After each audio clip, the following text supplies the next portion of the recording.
Sul Global, que tem países super importantes da geopolítica contemporânea, avança num processo de negociação de paz entre Rússia e Ucrânia, e inclusive o Reino Unido cobra o Brasil para ter uma posição mais enfática, mais firme frente aos russos para o estabelecimento da paz.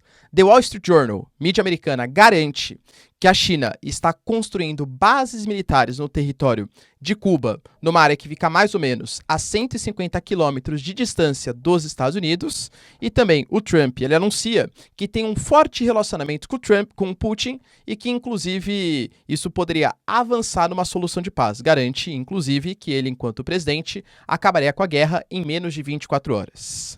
Bloomberg anuncia 50 bilhões de euros que a União Europeia vai destinar em ajuda em recuperação para os ucranianos, e Shoigu, que é o responsável pela defesa da Rússia, garante que o serviço de inteligência russo percebeu que a Ucrânia pretende atacar território da Rússia com Storm Shadow dos ingleses e com HIMARS dos norte-americanos, e que inclusive isso significa uma interferência direta de Reino Unido e Estados Unidos no território da Rússia. Algum tipo de consequência pesada pode vir disso. Sim, é uma ameaça aos Estados Unidos, com inclusive o Biden garantindo que armas nucleares podem sim ser utilizadas nesse momento.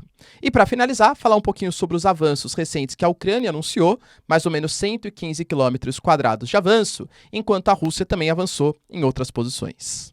Se vocês querem entender um pouco mais sobre esses assuntos, e muito mais também sobre geografia, geopolítica, atualidades, política, polêmicas, enfim, tudo para você se manter sempre bem atualizado, já se inscreve no canal, deixa seu like, compartilha esse vídeo, que eu, professor Ricardo, conto muito com a sua ajuda. Belezinha? Pessoal, para quem não me segue no Instagram, hein, @prof_Ricardo Marcílio, me segue por lá. E caso você queira ter acesso ao curso mais completo de Geografia, Geopolítica e Atualidades da internet brasileira, pelo preço mais competitivo, pessoal, é muito baratinho, tá? Por menos 70 centavos por dia. Você tem ali acesso a resumos mensais, conteúdos semanais de geopolítica, atualidades, tudo para você entender o Brasil e o mundão para o seu concurso, para o seu pré-vestibular ou, claro, para o seu conhecimento geral. Tamo junto? E caso você queira, claro, apoiar o projeto para que eu continue produzindo conteúdos diários aqui para vocês, seja membro ou faça uma eventual contribuição também via chave Pix. Tamo junto, pessoal? Agradeço demais pela ajuda de vocês, tá bom? Então, bora lá pro vídeo, ó. Seguinte. Eu fiz aqui como se fosse uma espécie de perspectiva, vamos colocar, de como que o Sul Global, para quem não sabe, né, pessoal, o Sul Global não é um conceito exatamente da geografia física, né? Ou seja, linha do Equador para baixo, sul, linha do Equador para cima, norte. O Sul Global tem a ver com um contexto muito mais geopolítico, de países que se posicionam hoje como países ou em desenvolvimento ou chamados países emergentes, né? Subdesenvolvidos e industrializados e os subdesenvolvidos periféricos. Esse seria o Sul Global.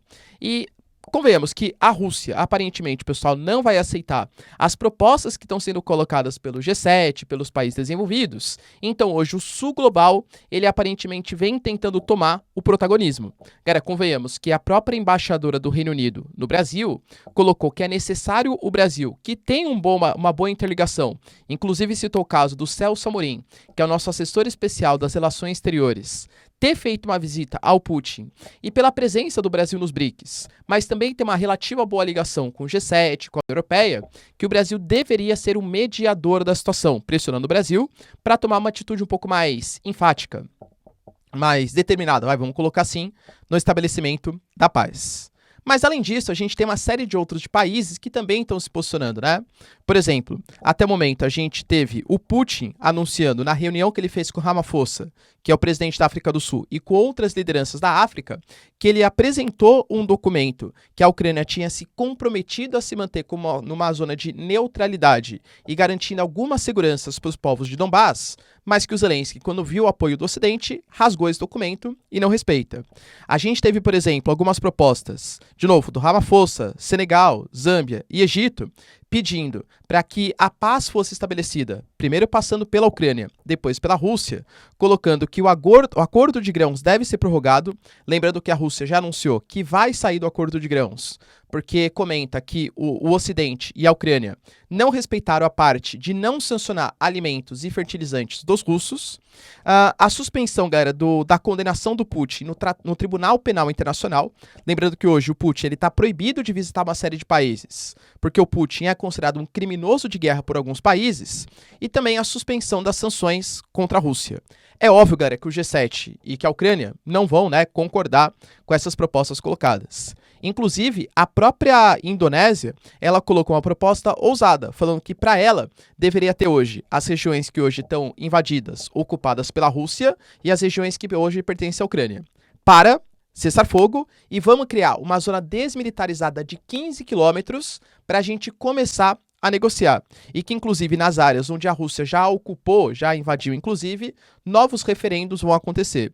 Cara, nem a Ucrânia, nem a Rússia, que considera que os referendos foram legítimos, inclusive terão eleições no futuro próximo para definir, né, quem vai ser o representante em Zaporizhia, em Kherson, Lugansk e Donetsk, aceita essa proposta. Inclusive, a China falou, tá, que nesse momento ela está tentando negociar com as lideranças africanas para estabelecimento de um acordo. E, claro, a proposta brasileira, do Clube pela Paz, da posição de países neutros, entre aspas, ou seja, países que não financiaram nem a Rússia e nem a Ucrânia, pelo menos não diretamente, né, com armas, equipamentos e tal. E aí, os BRICS, excetuando a Rússia, claro, né, a Indonésia, o Egito, fariam parte dessa organização para estabelecimento de uma paz. Vocês acham que alguma dessas propostas tem a chance de dar certo? Como eu sempre digo, pelo menos nesse momento, não. Mas são essas as cartas colocadas sobre a mesa. A Ucrânia não aceita começar a negociar sem que a Rússia retire integralmente as suas tropas e, inclusive, colocou que a maneira de estabelecimento da paz é o fortalecimento do exército ucraniano. Porque sem o fortalecimento do exército ucraniano, a Rússia vai passar por cima, tá? Ou seja, a paz vai vir pela guerra, segundo a Ucrânia, e a Rússia também não aceita ceder nenhum dos territórios, inclusive, colocando, como eu falei para vocês, eleições nos territórios invadidos e ocupados. Notícias importantes também colocadas pelo The Wall Street Journal, galera, mídia super importante dos Estados Unidos, que tinha colocado há umas 2 semanas atrás, mais ou menos, uma notícia em que colocava ali que Cuba teria aceitado um financiamento dos chineses na casa dos milhões, talvez até bilhões de dólares, para estabelecimento de uma base de comunicação de transferência de dados, vamos falar a linguagem correta aqui, né? De espionagem chinesa em território cubano, tá? Os Estados Unidos negou essas informações, falou que não, na verdade isso é mentira, e a gente teve informações até mesmo de Cuba negando essa premissa. Cuba também, Miguel Dias-Canel garantiu que isso não aconteceu e não vai acontecer. De novo, uma coisa são os pronunciamentos, outras coisas é o que de fato acontece, né? Quem manja um pouco mais de geopolítica sabe que nem sempre o que é propagado para o mundo é o que de fato acontece. Só que agora, se uma outra notícia do The Wall Street Journal, tá? E essa outra notícia garante que a China... Pessoal, só um recado aqui, tá? Toda vez no vídeo que eu falar que a China está instalando bases em Cuba, entendo que a China está planejando, segundo o The Wall Street Journal, tá? Não está instalando ainda, tá no sistema de planejamento. Está instalando bases de treinamento militar no território de Cuba. Lembrando que essa base poderia estar a cerca de 150 a 160 quilômetros do território dos Estados Unidos. E é óbvio que a instalação de uma base militar no território de Cuba ameaça bastante os Estados Unidos. Vide aí, né, a crise dos mísseis de 1962. Claro que o contexto era diferente, mas foi a instalação de bases soviéticas no território cubano. Aparentemente, segundo o The Wall Street Journal, o Biden ligou para o Miguel Dias-Canel e tentou demover ele, né, remover ele desse pensamento, dessa instalação de bases militares. Não houve respostas. Lembrando que se os Estados Unidos considerar um ultraje isso, a China meio que tem uma resposta na manga, né? Por quê? Então eu não posso colocar bases militares próximos do território americano? Estados Unidos, você tem bases no Japão, bases na Coreia, Ilha de Guam, você tem base nas Filipinas, você repassa armamentos para Taiwan, você coloca ali seus caças, seus transportes marítimos no mar da China Meridional, existe uma aliança nomeada de AUKUS, Austrália, United Kingdom, ou seja, Reino Unido e Estados Unidos, feito com a premissa de barrar o avanço chinês do mar da China Meridional, e eu não posso ter bases no Caribe? Por que não? Entende? A China, pessoal, ela tem um projeto chamado de Projeto 141, que tem essa ideia, né, de aumentar a relação com países da América Latina, ou seja, incluindo o Caribe, inclusive relacionamento militar. A nova Rota da Seda, Equador, Argentina, o Chile negociando, possivelmente vão entrar, mas também estabelecimento de parcerias militares. Lembrando, pessoal, que nesse momento, os Estados Unidos têm mais ou menos aí 350 mil soldados nas ilhas do Pacífico. A China, pelo menos até o momento, comprovadamente, não tem nenhum militar na América Latina, tá? E aí, pessoal, será que a China vai conseguir o estabelecimento dessa base? Qual vai ser a resposta dos americanos? Deixa aí nos comentários. Notícias importantes também relacionadas ao Trump. A gente viu, galera, que tá um momento meio tenso, tá? Porque a gente teve a confirmação que o início do julgamento do Trump acerca do roubo de documentos oficiais da Casa Branca, colocados na sua mansão ali na Flórida, vai começar em agosto, e como é um processo longo, moroso, muito possivelmente vai acabar confluindo junto com a campanha eleitoral para a presidência. Uma campanha eleitoral envolta em processos de corrupção e uma possível prisão, eu diria que não vai ser uma coisa muito tranquila, né, para a democracia americana. Mas, ao mesmo tempo, a gente tem, por exemplo, o Hunter Biden. Galera, ele foi, inclusive, se declarou como culpado para que esse processo não vá mais para frente e não atinja a popularidade do seu pai, né, do Joe Biden. O Hunter Biden, ele se declarou culpado na questão de algumas tarifas, de alguns impostos sonegados e também a questão de posse, né, de questão de possuir ali algumas armas, tá? Enfim, galera, no final das contas, ele se declarou como culpado e não vai, né, levar mais pra frente esse caso para tentar amenizar um pouco a imagem do pai. Mas o Trump, mais uma vez, deu um pronunciamento que eu falei para vocês ontem, colocando que se ele fosse o presidente dos Estados Unidos, quando a Rússia fez a incursão, primeiro que ele já tinha avisado o Putin, que o Putin sabia que qualquer incursão poderia ser perigosa para a Rússia. Então o Putin teria medo de fazer isso com ele na presidência. Isso palavras dele, tá? E colocou também que ele tem um bom relacionamento com o Putin, embora os dois não se falem há muito tempo, já que ele saiu da presidência dos Estados Unidos. E, galera, repetiu a mesma coisa, hein? Que se ele assumir a presidência, em 24 horas a guerra acaba. A grande questão é que tanto Ron DeSantis como o Trump já colocaram que a questão da Ucrânia não será uma prioridade num eventual governo republicano. O Trump já falou que o Putin foi um gênio em fazer a invasão no momento que ele fez, já colocou, por exemplo, que os Estados Unidos têm que dar preferência para repasse de verbas para o seu mercado interno e não financiamento da Ucrânia.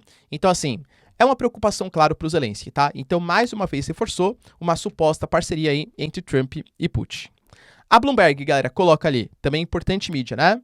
Que vai acontecer uma reunião no dia 21 e no dia 22, também conhecido como amanhã e depois de amanhã, uma reunião em Londres, conhecido como a Conferência para a Recuperação da Ucrânia. E nessa conferência, basicamente, a gente vai ter a própria Ursula von der Leyen também garantiu, tá? Um repasse de verbas que algumas mídias estão colocando como 55 bilhões, outras mídias como 50 bilhões de euros. Para a reconquista, para a infraestrutura, para reconstruir o país, tanto no ponto de vista energético, de saneamento e tal. Porque vários dos ataques que estão acontecendo da Rússia, inclusive ataques noturnos, tá? Com drones kamikazes, eles pegam em pontos de infraestrutura para minar energia, minar saneamento, minar logística ali da Ucrânia, tá? Então essa verba aí pode ser importante para a recuperação, claro, dos ucranianos. Shoigu, pessoal, importante fonte ali da defesa da Rússia, garantiu que o serviço de inteligência russo detectou uma ameaça do uso de armas Storm Shadow, que para quem não sabe, pessoal, é um míssil de longa capacidade, né? Ele tem uma capacidade, pelo menos os que são colocados para exportação, estima-se, de 250 quilômetros de distância, colocado ali nos caças, e também do sistema HIMARS, talvez um Patriot no futuro, tá? Mas nesse momento do HIMARS, que é uma informação que eles querem colocar, atacar posições da Rússia. E aí, quando eu falo da Rússia, o que o Shoigu considera como da Rússia? Crimeia e, claro, os territórios que o mundo inteiro reconhece. Mesmo antes da questão de 2013, 2014, a invasão da Rússia à Crimeia, territórios que pertencem à Rússia, Briansk, Belgorod e por aí vai, tá? E aí o Shoigu ele se pronunciou, ele falou, olha, se de fato isso acontecer, se tiver um ataque fora da zona de operação militar especial, o uso dessas armas vai indicar que Estados Unidos e Reino Unido estão participando diretamente do conflito. E aí algum tipo de retaliação a esses países deve acontecer. A questão é, o que será que ele quis dizer com isso? Um ataque ao território do Reino Unido? Um ataque ao território dos Estados Unidos, nos Estados Unidos, no Reino Unido? Cara, isso seria altamente perigoso. A gente está falando, por exemplo, de uso de armas para atacar um país, ou os Estados Unidos, que é a maior potência militar, né, do mundo, e a própria aliança OTAN. Tá, não sei se o Shoigu teria a capacidade, ou a Rússia, de atacar o Reino Unido, por exemplo, que é um membro da OTAN, e aí supostamente convoca o artigo 5º e todos os países participam de uma guerra contra a Rússia, tá?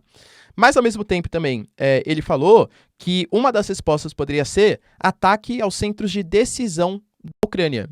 Penso eu, tá? O Ministério da Defesa, o Parlamento, o Palácio Presidencial, atingindo o Zelensky. Claro que nem sempre ele tá lá, né? Mas algum tipo de ponto de centro de tomada de decisão. E o Biden, ele demonstrou certa preocupação, não só com esses pronunciamentos, mas com outras decisões da Rússia. Por exemplo, eu anunciei para vocês no vídeo há 3 dias, né, que a Belarus, do Lukashenko, confirmou que as armas nucleares chegaram no território de Belarus. O Putin garantiu que isso é para passar uma mensagem para o Ocidente, mas que pelo menos no momento elas não serão utilizadas. O Biden falou que muita gente, quando ele fala, não acredita muito no que ele está falando. Ele, inclusive, comparou com um caso que ele estava preocupado com a redução do fluxo de água do Rio Colorado, que isso poderia indicar uma seca e todo mundo no rio dele. E aí, depois, de fato, a seca aconteceu nos Estados Unidos. E ele garantiu, com as suas palavras de profeta, vamos colocar assim, que a Rússia, de fato, pode usar essas armas nucleares. Não armas nucleares de destruição em massa, mas caso haja ataques com o Storm Shadow, com o HIMARS, em território que a Rússia considera como da Rússia, incluindo a Crimeia, que já foi colocado várias vezes como uma espécie de linha vermelha pelos russos, isso pode indicar, sim, o uso de uma arma nuclear tática por parte dos russos no território da Ucrânia. E aí o mundo vai clamar por uma resposta. Opa, passou uma fronteira aqui, hein? Arma nuclear foi utilizada. Qual será a resposta? A OTAN vai comprar briga do lado dos ucranianos? Lembrando que a Ucrânia não faz parte da OTAN, mas claro, né, pessoal, tem toda essa questão de defesa aí, tá? Então, é um risco que o Putin está colocando que existe para o mundo.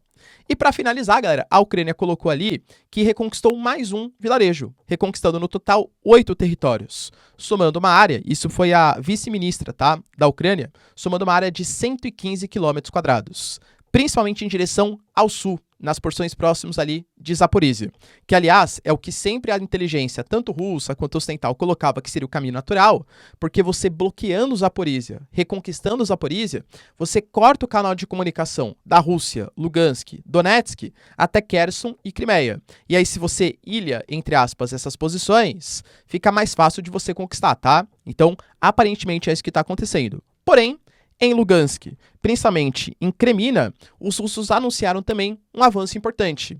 Então, aparentemente, está sendo como se fosse uma espécie de tergiversar, né, dos russos, ou seja, a gente avança em Lugansk para que a Ucrânia tire todas as tropas dessas posições e espalhe também em outras áreas, porque se não avança em um lugar e perde no outro, para ver se desmobiliza um pouco as tropas ucranianas para evitar um contra-ataque um pouco mais forte. Shoigu garantiu, pessoal, que quase 300 equipamentos, soldados, enfim, foram derrubados no dia de ontem. E aí, quem será que tá vencendo, galera? Deixa aí nos comentários, porque, de novo, né?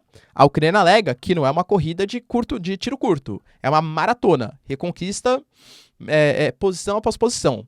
A Rússia garante que todas as trincheiras, emboscadas, enfim, todas as armadilhas e o poderio militar russo superior ao poderio militar ucraniano vão garantir uma vitória contundente para os russos. Quem vai vencer, hein? Deixa aí nos comentários, que eu quero saber sua opinião. No mais, galera, se vocês curtiram o vídeo, tamo junto, beijos, abraços e tchau, tchau.